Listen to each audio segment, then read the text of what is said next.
ఈ సంవత్సరం ఖరీఫ్లో కృష్ణా డెల్టాలోని రైతాంగం పరిస్థితి చాలా అధ్వాన్నంగా ఉన్నది. కృష్ణా డెల్టాలో వర్షాభావ పరిస్థితుల వలన ఆగస్టు 15వ తారీఖు వరకు కూడా రైతాంగం నీరు లేక వరి నాట్లు వేసుకోవాలా వద్దా అనేటువంటి సందిగ్ధ పరిస్థితుల్లో ఆగస్టు 15 దాకా ఉన్నారు.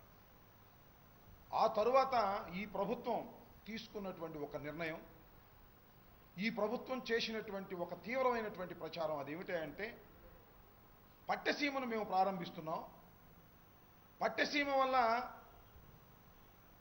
డెల్టాకు నీరు వస్తుంది, నదులు అనుసంధానం అయిపోతాయి అని ప్రపంచ స్థాయిలో ప్రచారం చేశారు. కృష్ణా డెల్టాలో ఉన్న రైతాంగం అందరూ కూడా దాన్ని నమ్మి ఆగస్టు 15 తర్వాత చాలా ఉత్సాహంగా నాట్లు వేసే పరిస్థితి చేశారు. ఆ తరువాత ఇప్పటి వరకు కూడా పట్టసీమ నుంచి ఒక చుక్క నీరు కూడా రాకపోగా ఇప్పుడు కృష్ణా డెల్టాకి ఇచ్చినటువంటివి మొత్తం ఎన్ని టీఎంసీలు అంటే 28 టీఎంసీలు ఇచ్చారు. 28 టీఎంసీలు ఇస్తే అసలు కావాల్సింది మొత్తం 80 టీఎంసీలు.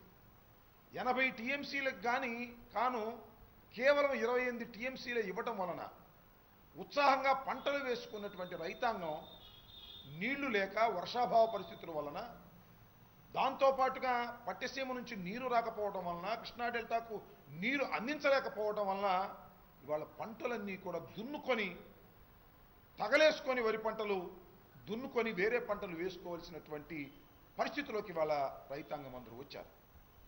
ఒక్కొక్క ఎకరాకి 20 నుంచి 25 వేల రూపాయలు పెట్టుబడి పెట్టుకొని ప్రభుత్వం మాటలు నమ్మి వచ్చినందుకు, చంద్రబాబు నాయుడు గారి మాటలు విన్నందుకు, అనుసంధానం అనేటువంటి ఒక హైప్ వల్ల చంద్రబాబు నాయుడు గారి మాటలు విని కృష్ణా డెల్టాలో రైతాంగం అందరూ కూడా ఈ రోజున ఏ విధంగా నష్టపోయారో వాళ్ళందరికీ కూడా తక్షణమే నష్టపరిహారాన్ని చెల్లించవలసి మేము డిమాండ్ చేస్తున్నాం. రెండో అంశం ఏమిటంటే పులిచింతల ప్రాజెక్టు ఉన్నది.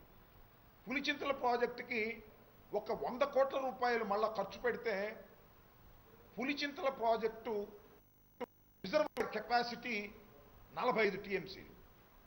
ఇంకొక 100 కోట్ల రూపాయలు ఖర్చు పెడితే ఆ 48 టీఎంసీలకు కావలసినటువంటి రాజశేఖర రెడ్డి గారి నిర్మాణం చేశారు కాబట్టి దాని మీద 100 కోట్లు వెచ్చించకూడదనే దురుద్దేశంతో చంద్రబాబు నాయుడు గారు వ్యవహరించడం వలన నాగార్జున సాగర్ నుంచి వచ్చినటువంటి నీరుని పులిచింతల దగ్గర రిజర్వాయర్లో పెట్టుకోకుండా వదిలేస్తే సముద్రం పాలైపోయాయి. నిజంగా ఈ 45 టీఎంసీలు కూడా ఆ రోజు రిజర్వాయర్లో నింపుకుని ఉన్నట్లయితే ఈ సంవత్సరం ఈ వర్షాభావ పరిస్థితిని ఎదుర్కోవడానికి పులిచింతల ప్రాజెక్టు ఉపయోగపడేది.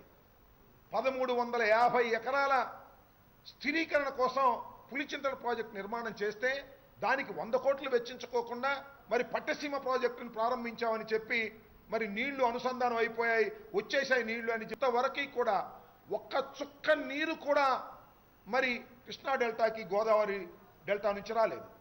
80 టీఎంసీలు గోదావరి డెల్టా నుంచి తీసుకొచ్చి కృష్ణా డెల్టాకి ఇచ్చి కృష్ణానదిలో అనుసంధానం చేస్తామని చెప్పినటువంటి చంద్రబాబు నాయుడు గారి మాటలు అన్ని నీటి మూటలు అయిపోయినటువంటి పరిస్థితి మనకు కనిపిస్తూ ఉన్నది. ఇంత దారుణంగా ఇవాళ ఈ పరిస్థితికి నెట్టబడ్డాడు రైతాంగం అంటే అది కేవలం చంద్రబాబు నాయుడు గారి ముందు చూపు లేకపోవటం వలన, చంద్రబాబు నాయుడు గారు ఎప్పుడు ఎక్కడ ఎలా ఖర్చు పెట్టాలో ఖర్చు పెట్టకోకుండా కేవలం పట్టసీమ కోసం 1350 కోట్ల రూపాయలు పెట్టి రైతాంగానికి ఏమీ ఉపయోగపడుకోకుండా కేవలం కాంట్రాక్టర్ల జేబుల్లోకి కమిషన్ల రూపంలో ప్రభుత్వానికి వచ్చాయి తప్ప రైతాంగం అంతా కూడా విలవిల్లాడిపోతున్నటువంటి పరిస్థితి వాళ్ళ కృష్ణా డెల్టాలో కనిపిస్తూ ఉన్నది.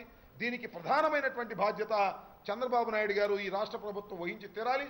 అంతేకాకుండా కృష్ణా డెల్టానే కాకుండా నాగార్జున సాగర్ డెల్టాలో పరిస్థితి కూడా ఈ విధంగానే ఉన్నది.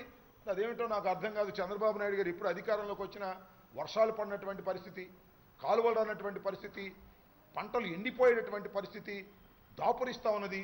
ఇది చాలా అన్యాయమైనటువంటి విషయం. ఇప్పటికైనా ప్రభుత్వం స్పందించి రైతాంగాన్ని ఆదుకునేటటువంటి కార్యక్రమం చేయకపోయినట్లయితే రైతులు తిరుగుబడేటువంటి పరిస్థితి ఏర్పడుతుంది. నిజంగా ఎకరానికి 20 వేల రూపాయలు ఖర్చు పెట్టేటువంటి రైతాంగం, కౌలు తీసుకున్నటువంటి రైతాంగం ఏమైపోవాలి, వాళ్ళ బ్రతుకులు ఏమైపోవాలి? చివరికి ఆత్మహత్యలు చేసుకునే పరిస్థితికి నెట్టబడతా ఉన్నది రైతాంగం కృష్ణా డెల్టాలో, అలాగే నాగార్జున సాగర్ కుడి కాలువలో ఉన్నది. దీని మీద తక్షణమే ప్రభుత్వం స్పందించాలని వైఎస్ఆర్ కాంగ్రెస్ పార్టీ